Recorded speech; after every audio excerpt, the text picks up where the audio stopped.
Hello and welcome back to VHawks Podcast. I'm Tyler and I'm joined by Matt. And today we're going to be going over our picks for week 2 of NFL football. Hopefully these teams will shake the rust off a little bit and we'll get to see a much better football, hopefully more mistake-free football. And let's get it without further ado, let's get into it. Okay, so this is an interesting week 2 setup. There is no Thursday game. Philadelphia gets a bye week, so that's interesting. Minnesota is going to take a loss this week. They're also on a bye week, so I've never seen that happen for week 2, but it's interesting. So let's just get right into the meat of things with the Sunday games. First game on the list here is Green Bay at Atlanta. I hate to say it. I hope I'm wrong, but I'm picking Green Bay to win this one. How you feeling about it, Matt? I feel like Green Bay will continue with their dominance from last week. I feel like Atlanta, even though they're improving, I feel like Desmond Ritter's lack of confidence is going to be very apparent this game, where Green Bay's defense is not only a lot better than the Panthers.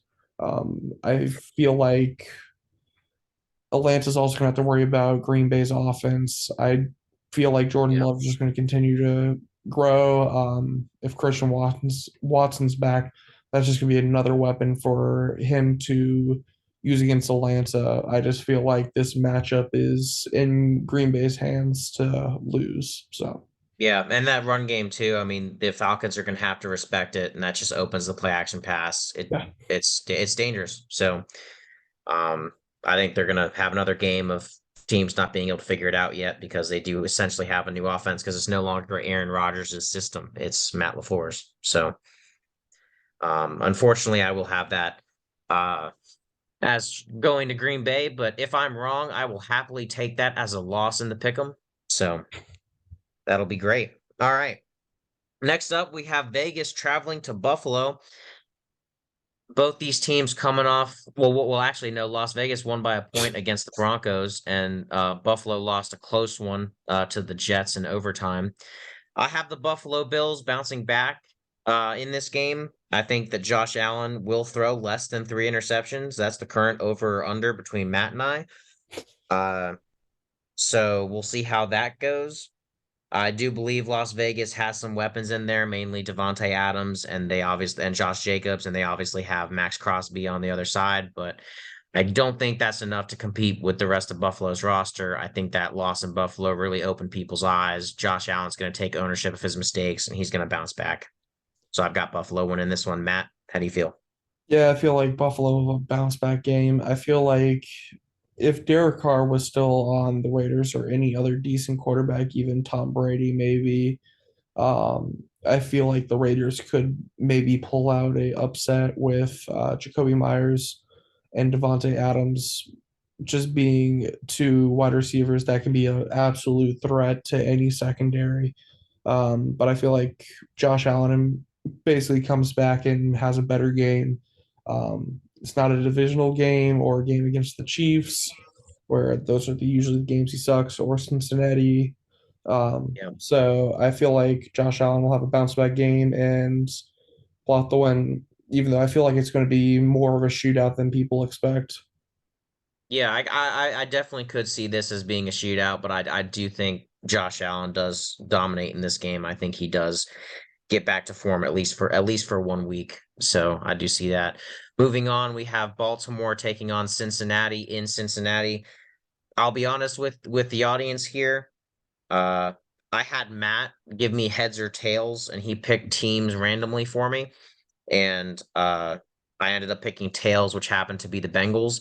So I therefore picked the Bengals because I honestly see this matchup as being very close. This is the hardest one for me to pick on this list because Baltimore obviously had a slow start, but they did beat the Texans and they did kind of get to form even after suffering the J.K. Dobbins loss. So I think Lamar Jackson is going to find his rhythm with his receivers. I think they're going to eventually find their way. Their defense is still pretty dominant. Again, you're looking at that off a Houston game, so you're not entirely sure, but I think they still have the pieces there. Cincinnati, Joe Burrow was the worst in passing yards, and possibly in rating. this past week. So, uh, looking at that game, does he bounce back or not? I guess I'm now because I picked him, I'm leaning towards he does bounce back. But honestly, I could see this game going either way. I think it's going to be a gritty win for whoever does win. I don't see this hitting shootout potential. But knowing, divisional matchups, anything could happen. So that's kind of what I'm feeling there. Matt, what are your thoughts? I am going the opposite. Originally, I had Cincinnati basically having a bounce back game, but even with the J.K. Dobbins loss, I feel like Zay Flowers and Odell Beckham are just going to improve with not again Lamar Jackson. I feel like that chemistry is just going to grow throughout the year. Um, and I just trust Lamar Jackson a bit more after last week's game than I do Joe Burrow. Joe Burrow's still coming back from that injury.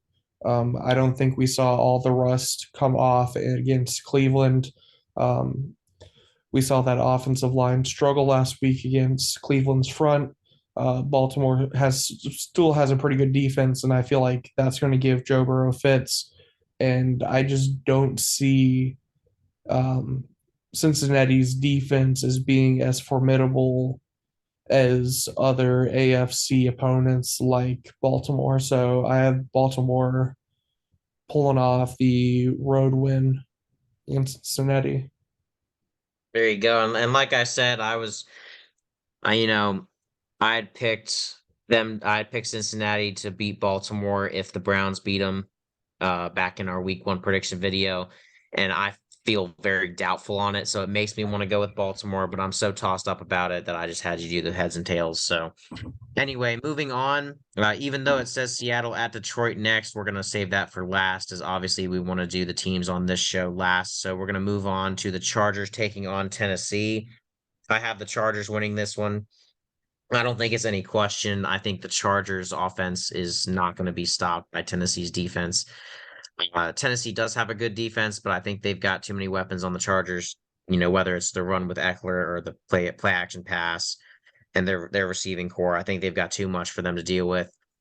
And Ryan Tannehill did not look great in his week one outing with also 3 picks, just like Josh Allen. I don't trust him as much as I trust Josh Allen, so I think the Chargers are going to take this one. Matt? I feel like the Los Angeles defense will have a bounce back this week, especially not giving up over, I think it was 400 yards passing. So I don't think Mhm. they'll have that. I feel like Los Angeles will bounce back. I just don't think Tennessee's going to be able to stop Justin Herbert. Probably the only um, chance Tennessee would have is just using Derrick Henry over and over and over again and just keeping Justin Herbert off the field. But I think we saw a bit of regression there in Derrick Henry last week. Now it could be the rust, could be week one, which it's always hard to see how week one is until later in the season. Some teams suck in week one and then go to the playoffs. Some teams do great in week one and then collapse throughout the rest of the year. So we'll see what happens these next few weeks. But I just feel like out of the two teams, I feel like Los Angeles has the more upside in winning this than Tennessee does. Right. Yeah, a lot of signs point to Los Angeles could have pulled up the upset, so to speak, against the Dolphins. They were, 2 sacks away from doing that. So I think that, I don't equate Tennessee with the Dolphins by any measure. So I No. think that Los Angeles should definitely take this game. I wouldn't be surprised if Tennessee's defense made some plays, but I would definitely be surprised if they won the game. Moving on, we've got Chicago traveling to Tampa Bay. I'm picking Tampa Bay to win this one. As I said, week one was going to be a trap game for the Vikings because they're going to be looking ahead to Philly on Thursday. And I think it definitely came true. They obviously, Tampa Bay won. And I think Chicago and Tampa Bay are two of those teams who are kind of looking for like, middle of the pack seasons. I think their ceiling is around 7 or 8 for both teams. Uh, but I think that Tampa Bay having that defense that they do, that's just so full. They've got eight, as I mentioned in their previous video, they've got eight of their 11 starters at least from that Super Bowl caliber team with Tom Brady. So they've got a great roster around them. You still got Evans and Godwin for Baker to throw to. You got another week under his belt, and he feels good after a win. I think he carries that momentum in with him to carry to kind of get Godwin and Evans more involved because I think Evans only had 60 yards and a touchdown or something like that, and Godwin had a couple catches late at the end, but he barely did anything throughout the game. So I think against that Bears defense, who isn't as good and doesn't have, or I don't think anyway, uh, probably going to see some more from Evans and Godwin, and I think that defense is going to cause Fields some problems. Matt, what are your thoughts? Honestly, I am going with Chicago in this matchup. I feel like Green Bay has a much better running game than Tampa Bay. I don't think Chicago's going to be scared of Tampa Bay's run game at all. So they can bring more people out into coverage or bring more people on the blitz for Baker Mayfield to make him feel uncomfortable. Um, I just feel like this is going to be a week where we see Justin Fields bounce back. We'll see DJ Moore bounce back. I feel like they'll get DJ Moore more involved. I just feel like this is a perfect bounce back game against a team of that's a lesser opponent than what they had week one. Yeah, I'd agree with that. I mean, again, I kind of equate these teams in terms of like where I see them at the end of the season. At least where their highest records could be. So I don't have any major disputes about that. I think this could go either way, but I just see Tampa Bay's roster as overall better. But Justin Fields is a big wild card, so I wouldn't be shocked. Next we've got the Chiefs traveling to Jacksonville. I know Jacksonville just had a great game, and I know they're a great team, and I know they gave the Chiefs fits in the playoffs, but Travis Kelsey's back. Mahomes is angry. Those wide receivers are looking for a second chance, and Chris Jones is back on contract. Uh, that whole team's angry with how week one went. So I'm not doubting a Kansas City Chiefs team coming off a loss, especially a close one, and getting two key players back like that also helps. So I'm taking Kansas City. I'm going against you again. I feel like looking at these two teams, one team did improve over the offseason while the other one mostly stayed flat in their basically building of a roster. I feel like Calvin Ridley, we saw how great he can be last week against the Colts. Um, I just feel like Jacksonville's going to be wanting revenge for how that divisional game went, and they want to show that they're ready for the next step. It's going to be in Jacksonville. It's going to be hot. I don't feel like Kansas City is going to be able to. Um, I feel like they can keep up in scoring, but I don't feel like that defense is going to be able to stop um, Jacksonville with the full weapons. I honestly trust um, Trevor Lawrence more than Jared Goff. And I feel like Doug Peterson's going to have the whole playbook ready to open up on that Chiefs defense. So I feel like the Jags are going to be bring out the upset here. There you go. And no hate on the pick. In fact, I kind of hope you're right because, it's said that I said before that Minnesota would lose their bye week this week. So if that's the case and Kansas City does indeed drop to Jacksonville, then we'll have the same record as the Chiefs. And that's good company to be in as far as I'm concerned. So I don't have a problem with it if your prediction comes right. I don't see a problem with it. I think that's gonna be a great game. Offensive firepower on both sides. You might see Chris Jones make some plays in there. You might see Josh Allen, the other Josh Allen, make some plays for Jacksonville. So I think that's definitely gonna be a great game. That's probably one I'm gonna turn on.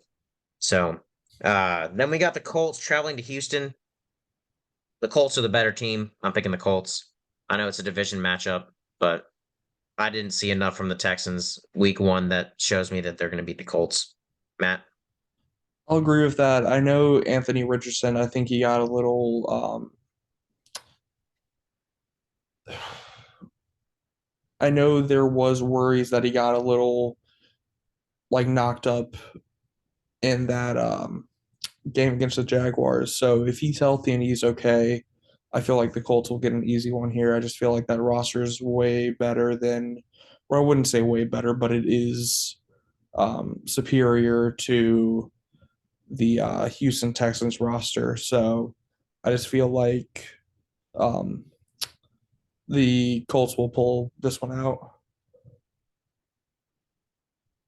Gotcha. There we go.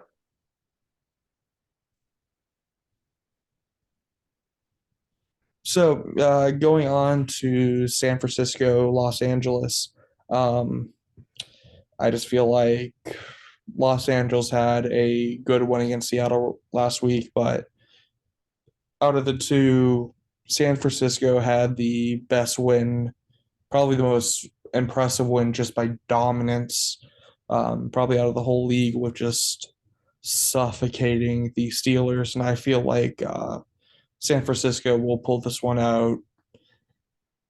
If not in a close game, I feel like it's going to be pretty easily. I don't see Los Angeles being able to pull off the upset. So, any thoughts? Absolutely agree. I think back to that year that the Rams beat the 49ers every year or every game, um just running on them and doing whatever they could. Or no, I guess, or was that did San Francisco sweep them and then the Rams beat them in the playoffs? Was that what happened that year? San Fran did, yeah. Okay, yeah, I see him doing it again. So, yeah, I see San Fran just dominating physicality wise, whether it's the run game or Brock Purdy going off in the pass game, and especially that defense, you know, uh, like you said, I think San Francisco had the best showing of the week one teams, and I think they continue it again. So, uh, you know, they've got a stacked roster. So we'll see what happens, but I feel pretty confident in that pick as well. And something about Kyle Shanahan versus Sean McVay, something Kyle Shanahan usually has Sean McVay's number. But going on to probably the game of the week, definitely New York versus Arizona.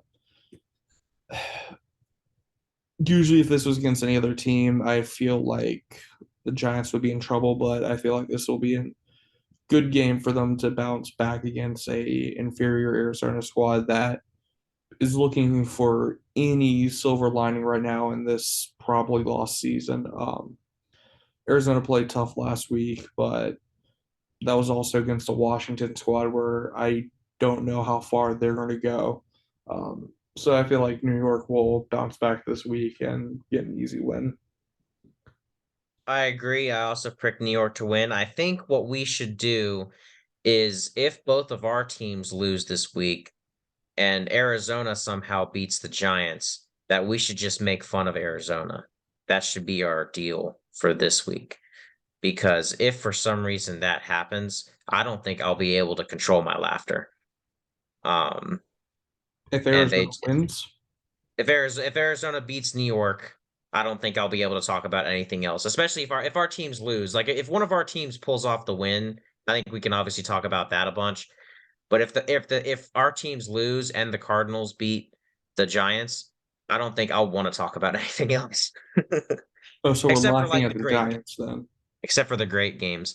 Um so yeah, I think we'll poke fun at the Giants if that happens, Okay. just because this is the perfect bounce back game for the Giants. So I they should have no problem winning this game. I'm just saying if the Arizona Cardinals somehow beat them, then we need to have like a segment on here of just, what the heck is going on in Giants town over there. Actually, I have a Um better one for you. With the next one coming up, another New York team, the Jets versus Dallas. If the Jets played the way they did with Aaron Rodgers, or however that game would have gone, I would have probably said I'm putting my trust on Aaron Rodgers to carry that momentum from a Monday night win. But I feel like the emotional whiplash they went through, um, and also being on a Monday night to go and probably to what they probably have as the game of the week this week at the 4:25 time slot. I just don't feel like they're going to have just the emotional like ability to get out there and try to pull off another upset. So I'm going with Dallas, but if New York wins, that's going to be hilarious. I agree. So I guess we have two chances for New York to cause us to laugh. One at New York and one at Dallas. Um, I also have Dallas winning this game. If Aaron Rodgers was still there, I would have picked the Jets because, as I said at the beginning of our podcast before we even made predictions, I liked the Jets this season, and a large part of that was because they finally added, an MVP caliber quarterback to that roster, which is stacked all around. But now they don't have Aaron Rodgers anymore, unfortunately, and Zach Wilson did have a decent game against the Bills. I mean, granted, the Bills defense is good, so Zach Wilson being able to do what he did and not turning the ball over and throwing a touchdown, at least doing enough to win the game. Uh, Even though it was mainly the defense, special teams for the Jets that won the game, he did serviceable job. He did his best Jimmy G impersonation. Uh, I don't think they have enough to do against Jet Dallas, especially if they have a repeat performance. Although this is also a primary opportunity for Dak to throw a bunch of interceptions and the Jets just take over because of that. But uh, the chances of that happening are not very high, even though both of these are great defenses by the looks of things. So I'm also going to pick the Cowboys, but it'd be pretty funny if the Jets defense stepped up again and beat the Cowboys. That'd be pretty funny. Or if Well, Zach Wilson has a game of the year for some reason. speaking of your pick for the Jets, we didn't bring this up on the podcast before. Um, I am willing to offer you a olive branch right here, right now. As we learned on Tuesday, Aaron Rodgers will be out for the rest of the season, um, most likely Hmm. ending the Jets' hopes of winning the division and going to the playoffs. Um, Right.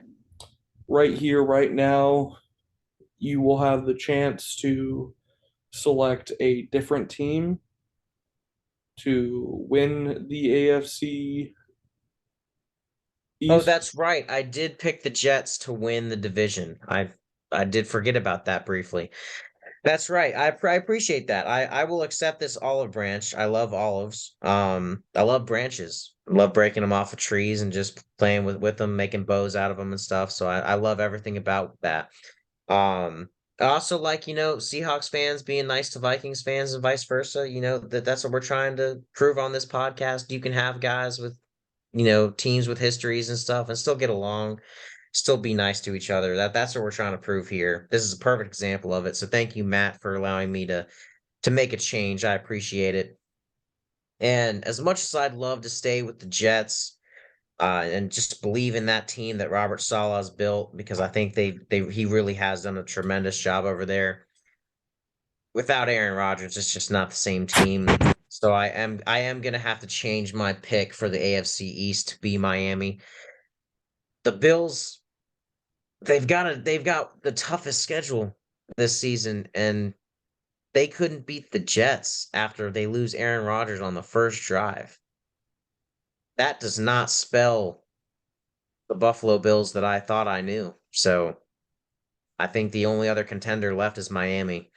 So um, I don't think the Patriots have enough to sneak back in the race later on in the season unless more injuries occur. But never hope for that and never want to see that. So hopefully that doesn't happen. But I'm gonna jump on the Miami bandwagon here because the Jets are out.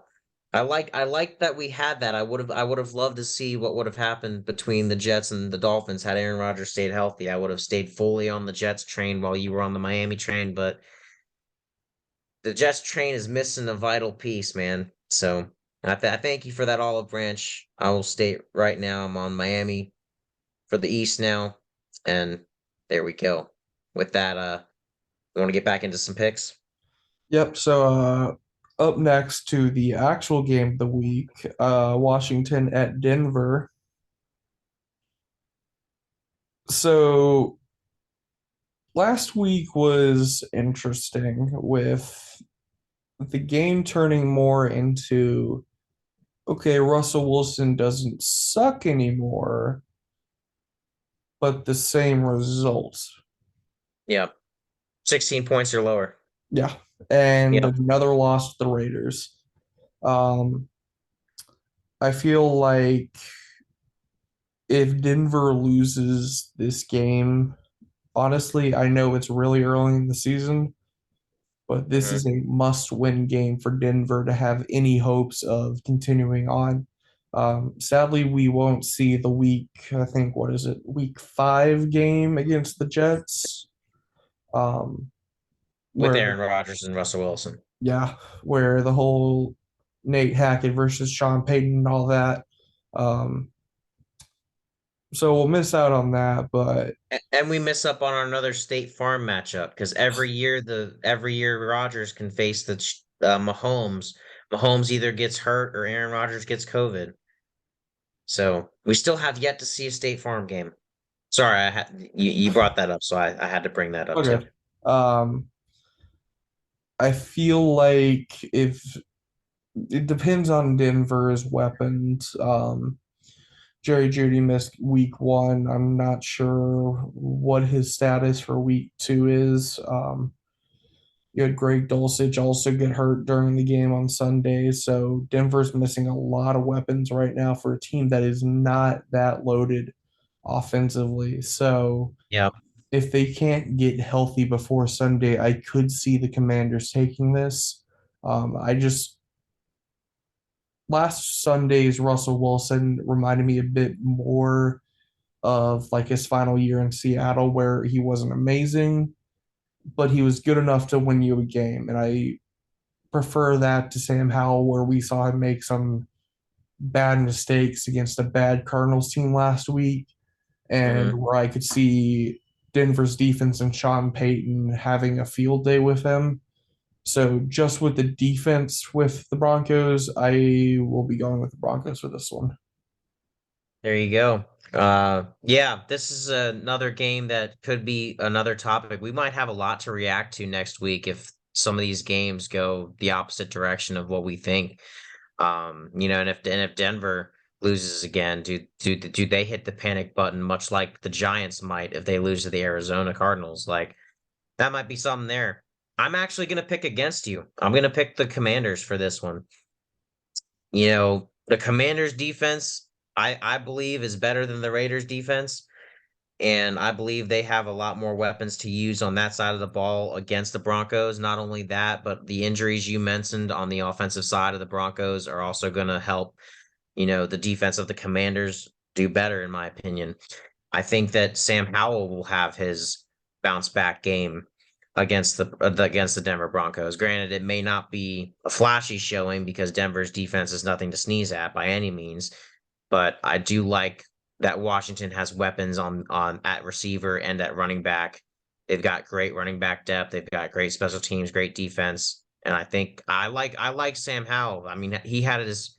I still remember the end of the season last year. He did great in his one appearance. Started the whole game and balled out. I think he's got great potential. I think he does it again. Gets his road win against Denver. I think they pull it out. Ron Rivera, I know he's one of those coaches on the coaching block, but I think it was Dan Snyder, man, he causing all those problems. And I think they finally got him out of the building. Like we said before, they've already won their Super Bowl. But I think they would be fools to give up Ron Rivera unless an insanely amazing coach became available. I think he still deserves a coaching job around this league, head coaching to be specific, and I think he's going to find a way to beat Denver. And I think Sean Payton and Russell Wilson are going to have to go back to the drawing board, see what they can do week 3. Yeah, I'll agree about Ron. We didn't talk about this in the week 1 reaction video, but just seeing the atmosphere in the new, or not the new, but in the Commander Stadium last Sunday, which is great to see, just to see people having faith and hope in the Commanders again. They're not gonna, Yeah. I don't believe they're gonna win anything this year, but just getting new ownership in, where people have hated the Commanders for years because of Dan Snyder. And Hmm. if I remember correctly, like training camps for the Commanders was more loaded than it's been in I don't know how long. Um, you had people actually wanting to come watch this team. There wasn't anything new. There wasn't anything different. It's not like they got Aaron Rodgers or some other great quarterback, but just because people can actually like and respect the team again. Um, so not to hold on to this topic too long, but it was just it's great for football when everybody can like a team. If everyone hates like one team, that's not really going to help you, but just having the full 32 teams of everybody at least liking one, it makes it a better NFL. Exactly. And you don't want to see a team that everybody looks at and just goes, this is terrible ownership. This is just a terrible franchise in general. Like it's different with the Cowboys calling themselves America's team and people not liking them because of that, or because they claim they're going, their fans claim they're going to the Super Bowl every year. That's completely different. For People a will go to franchise to Cowboys games actually though. for what? People will go to Cowboys games though. Exactly. People will go, there won't be poo water on them and all that type of stuff, it's just good to have, not bad ownership and likability in the teams by at least their own fan bases. Washington's own fan base didn't like their team back when Dan Snyder was there these past few years, especially. So, as annoying as Dallas's fans are, at least they have fans. And I think Washington is going back to them. And there's even talk of them uh being renamed. Honestly, I hope they go back to being the Redskins because the Indians like that name. But hey, I'm, you know, that's biased because of my grandfather. He was a Redskins fan. So anyway, I agree. Let's not stay on the topic. Yeah. On to the Sunday night game, Miami at New England. New England actually put up a pretty decent fight against the Eagles last Sunday, but that was in a game where there was some injuries on the Eagles side of the ball, and Jalen Hurts didn't play the best game. I do not see this game staying as close. Mac Jones can probably try to throw the ball as many times as he wants, but I feel like Miami is going to have another one of those games where do you want to double cover Tyreek Hill? Do you want to double cover Jalen Waddle? One of these guys are going for 75 yards and another touchdown. So pick your At poison, least, and at I'm going least. Miami. Yep, exactly what you said. Miami all the way. Not only did I pick them to win the division, but I mean, they're not. I don't see them having any problem with the Patriots. Their offense is killer right now, especially, they got Tua back, they've got Tyreek Hill, they got Jalen Waddle, they've got a fast running back and Raheem Mostert who's still effective. They've got the speed to do it. I mean, it's really hard to scheme against all that speed. Uh, and I think the Dolphins are going to win. I'd be very shocked if the Patriots do because again, that was against a stumbling out of the gate Eagles team who really couldn't put it together. Uh, and uh, I don't think the Patriots have enough firepower to compete with Miami. Also, what I was going to say, um, luckily for Miami, this game isn't later in the year where weather could be in effect, where it would be too cold to have a passing game of that volatility. But it's still earlier in the year. It's not going to be as cold, so they're going to be able to probably pass the ball at ease unless you have some storms or whatever. But moving on to the next game with New Orleans and North Carolina or Charlotte. Um, Neither team really impressed me week one. Um, Mm-mm. New Mm-mm. Orleans defense did pretty well that game, holding back Derrick Henry and getting the three picks off of Tannehill, but I don't really have that much respect for Tannehill right now just because of the past few years. We haven't really seen much out of him. Um, but I will probably go with New Orleans. I just believe Derek Carr and that roster is a bit more ready to win games now, especially primetime games. Um, this will be Bryce Young's first primetime game in the NFL, and light's going to be on. And I just don't think that offensive line or defense is going to be there yet to really slow down this New Orleans team. So I'm going to be going with New Orleans on this one. Yeah, I really don't have any arguments there. I have the same pick.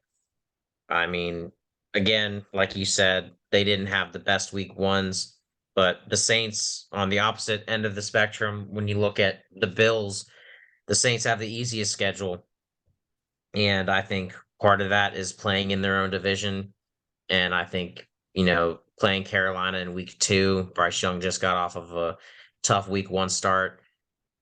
It's not the type of matchup you want coming up at the beginning. So I think the Saints are going to pull off the win here. I think it's going to be a little bit more convincing than that 1 point win against Tennessee. So Carolina's going to have to look for some other wins down the road. Hopefully not against the Vikings, but yeah, I think Saints are going to go 2-0. I think they might have a better record at the end of the year than most people think. Yeah. But it might just purely be because of schedule. But yeah, going with Saints, locking it in. So on to the last Monday night game before we get into our two teams.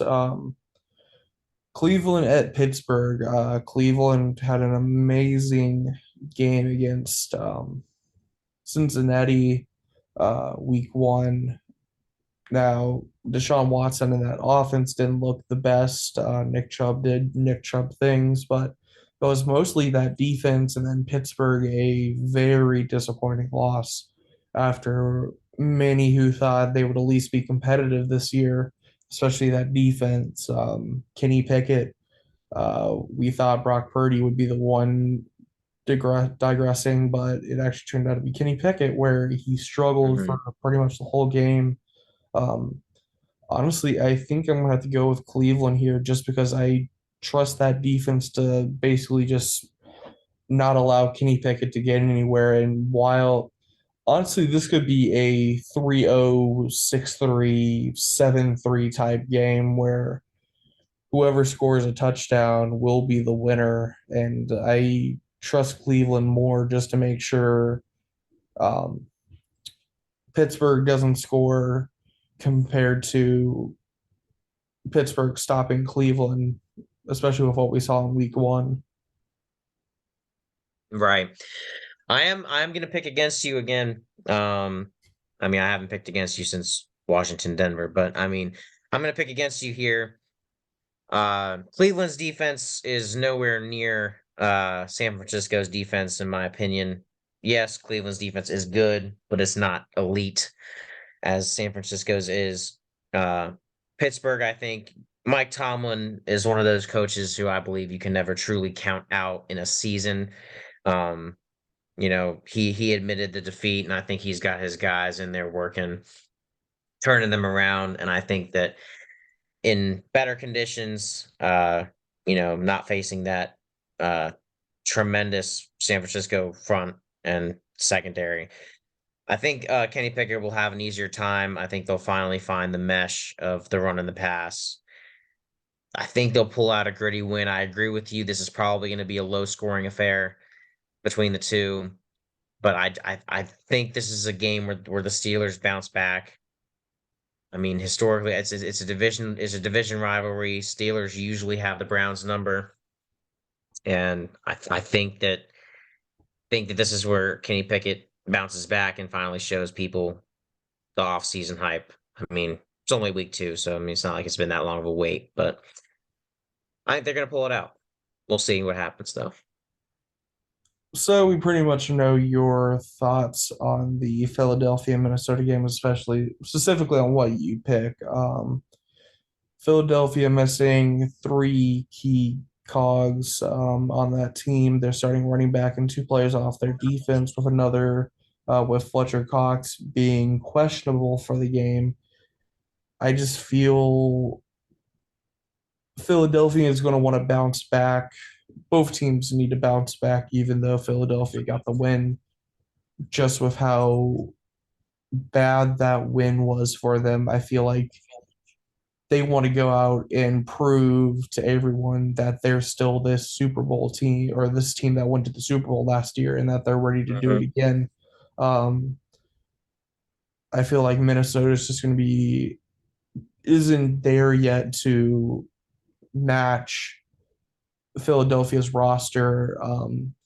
I feel like Minnesota's offense could try to match the Eagles, but I just don't think the Minnesota's defense can match Philadelphia's, even with those several injuries on the Eagles roster. I feel like they still have youth and experience on that side of the ball that the Minnesota just can't match with talent. So I'm going with Philadelphia on this one.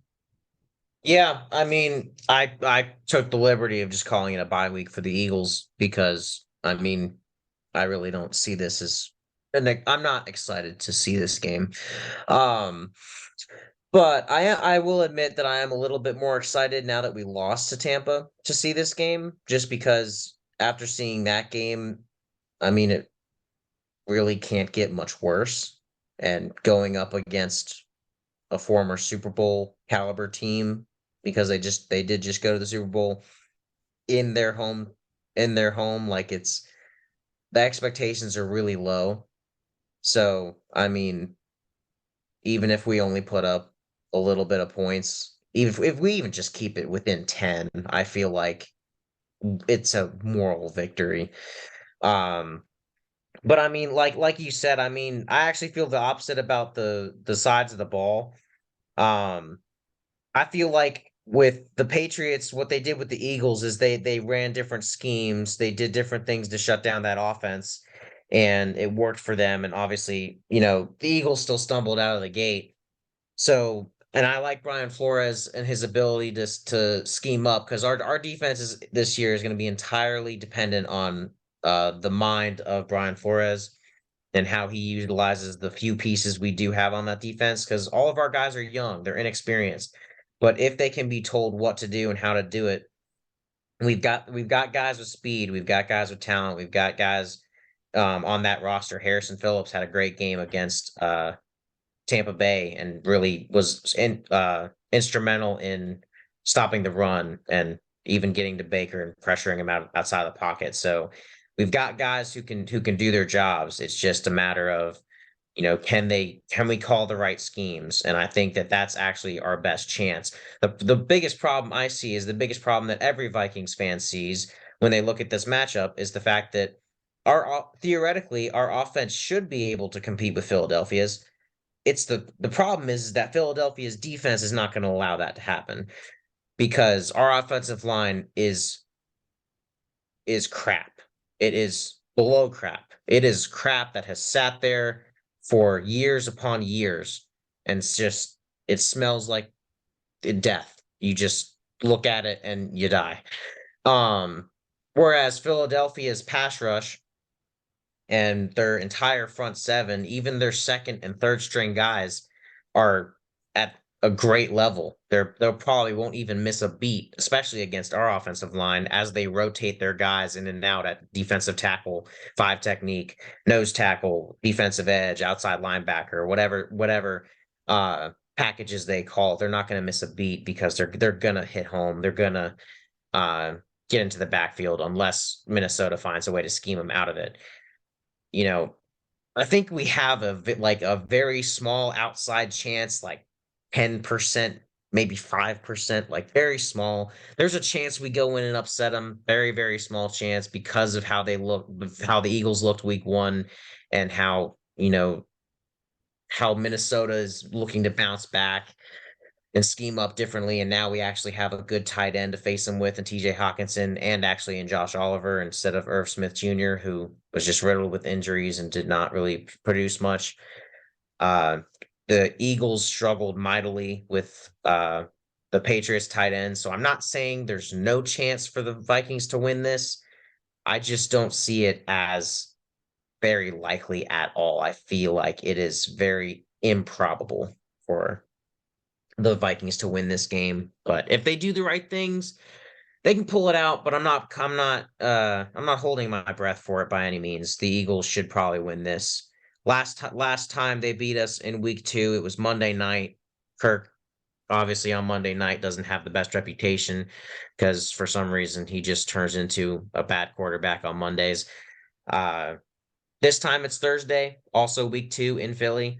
So instead of 24-7, I'm looking at Philly wins 28-17, something like that. I think we keep it closer, but I don't think by any means it's a close game, and I don't think it's a Vikings victory either. I hope I'm wrong, but that team is other than wide receiver and tight end, Philadelphia roster is better all the way around. So, and even then, we barely have the edge in wide receiver because we have JJ. So, but which again, ironically enough, thank you Eagles for passing on him. So that's the only bright spot. Anyway, enough with that. Let's go on. I will say, sorry, the last thing I will say though is if Minnesota does somehow pull off that victory, I'm gonna be partying all next week on the podcast. I'm gonna be so happy. Um, so I'm not gonna rub it in anybody's face because I mean Matt doesn't care if the Vikings win or not. So it's not gonna be a boastful look or anything. I'm just gonna be in complete shock and happiness because of it. I want those dirty birds to go down. To be clear, the Eagles are the dirty birds, not you guys. So Seahawks are fine. I don't have any problems with the Seahawks, but those Eagles, man, somebody's got to show them. And I'm actually happy that the Chiefs continued their dynasty against the Eagles. Yeah, that's right. I said it. I don't like the Eagles. Is it because of 38-7? Maybe. Maybe. Did they win a Super Bowl in our building? Yeah. Did that kind of sting? Yeah. But you know what? I can hold a grudge. That's right. I can hold a grudge. Yeah. My most three hated teams, I'm going to say it on this podcast. My most three hated teams, the Packers, they're our main division rival. Duh. The Cowboys, because of all the shit they talk. And then the Eagles, because of just recent events and just, man, we always got to travel to Philly. Makes no sense. Anyway, those three teams, that's who I don't like. Notice how two of my division rivals aren't even on there. I actually like the Lions. Anyway, let's move on to that last game, that fourth one down on Sunday. Seattle traveling to Detroit. Ooh, man. One hand you got Matt's team. One hand you got the guys that defeated the reigning Super Bowl champions in the Detroit Lions in their own home. You Matt, how could you feeling? spot the Seahawks 49 points at the beginning of the game, they would lose. Dang. So you feel the same way I do about the Philly game. Yes. Gotcha. For several reasons. Devin Witherspoon and Jamal Adams were out week one. I have not heard anything about them being able to come back week two. Um, and then both tackles, one got put on IR. I think it's what Charles Cross is not going to be playing this week. So that's both of our tackles just not playing already. If I can probably bet Aiden Hutchinson's going to have a field day. Um, our defense can't stop a bloody nose, more or less a fly just sitting there, whatever. So our defense can't stop anybody. We're not going to be able to block Aiden Hutchinson. Um, I have not heard anything about Tyler Lockett either. Um, I think I don't remember if he actually came back for the end of that game, but if he's out, then that's just another key piece on that team that's just not there. Um, Honestly, I felt better about this game going into last Sunday than I do now. I just don't feel like the defense is going to be able to stop Amon Ra in that offense. Seattle has Right. a problem blocking the run. Well, Jameer Gibbs is going to have a fun day in that one, and it's just not going to be a good game for the Seahawks. Yeah, I'll be honest with you. Looking at the schedules pre start of the season, we both looked at that big Excel sheet and everything, and I went through Seattle's and the Vikings, obviously, because that's our podcast. I had this as a gritty win for Detroit, and I thought that was going to end up pissing you off, but apparently not, because you see, even if they spotted you 49 points, I believe you said. That you would still lose. So I had this as a gritty win, but without the two tackles and Tyler Lockett, I see Detroit just handily taking this one. I mean, I don't think it'll be a blowout by any means, but I think it'll be something around the lines of like 34-20, something like that. Unless this is one of those games Um, or Jared Goff just comes crashing back into the ground, which could totally be possible.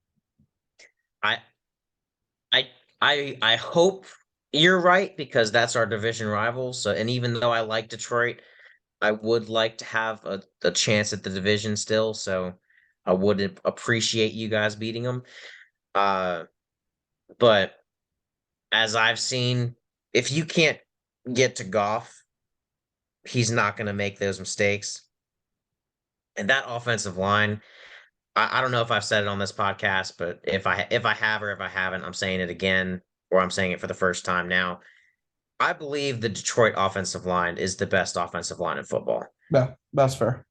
And I know I could be, missing the Eagles or Dallas or San Fran. There's other great offensive lines across the league, but to me, I have not seen a stronger looking offensive line than Detroit.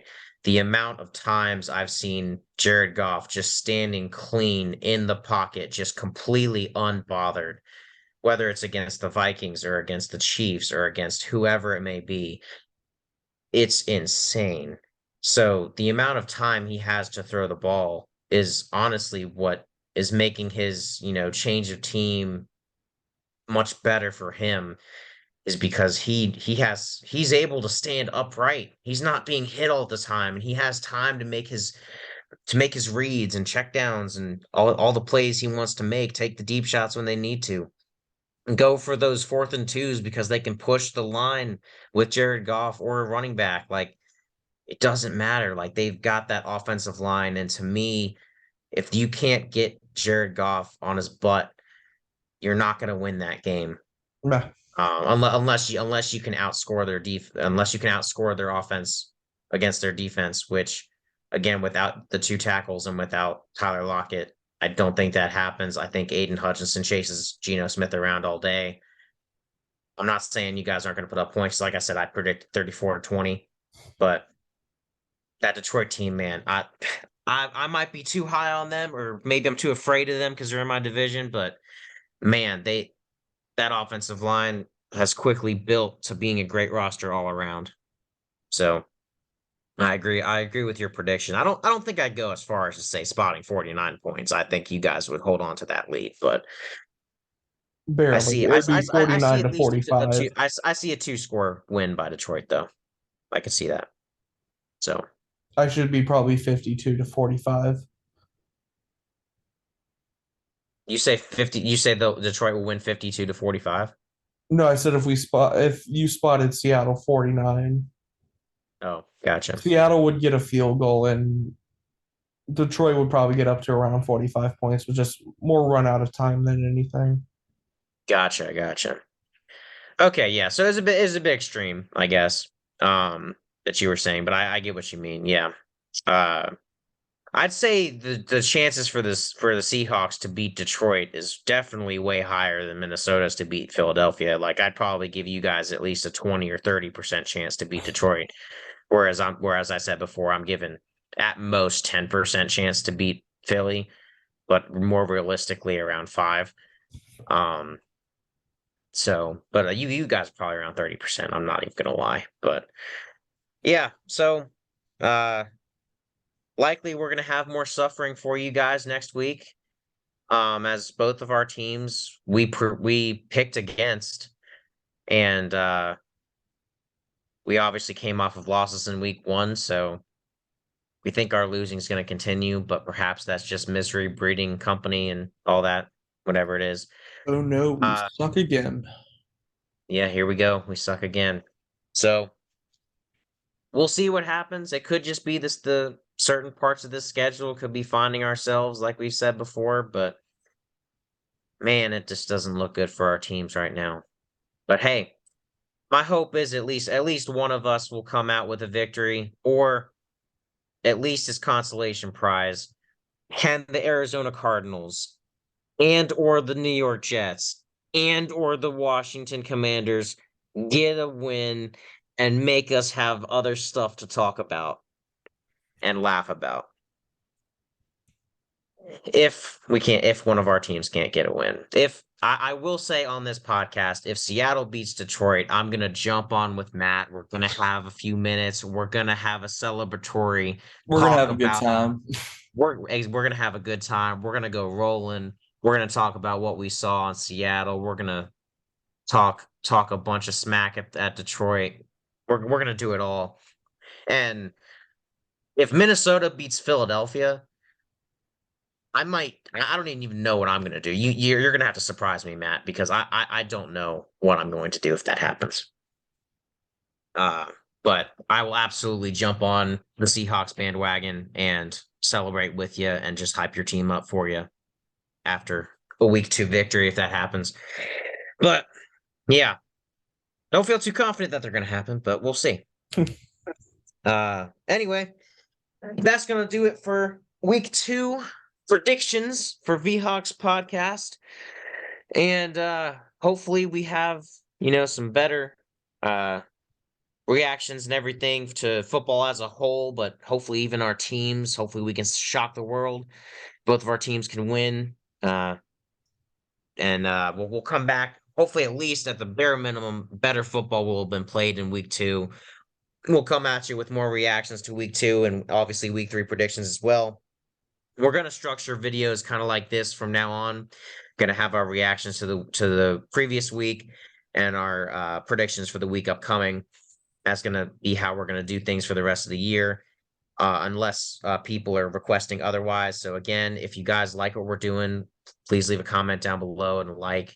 If you guys want to see something different, anything of that nature, let us know in the comments. We can only be as good as your feedback. We can definitely change some things around. Just has to be whatever you guys, think would make it better. Any ideas, we'll definitely consider them. No promises if we implement them, but we'll definitely take everything into consideration to try and make it a better experience for you guys. Appreciate those of you who listen and stick around. Appreciate the heck out of y'all. And Skull. Go 12s.